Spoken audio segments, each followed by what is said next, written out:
אין סוער בעולם, אין סוער בעולם שיודע בעצם מה זה כלא. בבת אחת, לא מספיק שאתה שומע את הדלת נטרקת ואתה יודע שזהו, עכשיו מהרגע אתה אסיר, מכה בך גל של רעש. הכלא זה המקום הכי רועש בעולם. אתה שומע קריזות של מערכת הקריזה עובדת שם 24 שעות, גם בלילה אגב. צרחות של אסירים, בלגן שלם, ובו זמנית מכה בך גם גל ריח. ריח איום ונורא, ריח גוף של מאות אסירים. והריח הכי גרוע זה ריח של פחד. לפחד, אני לא יודע אם אתה יודע, יש ריח.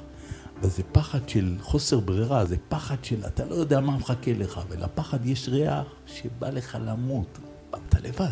אתה לבד, אין מי שיעזור לך.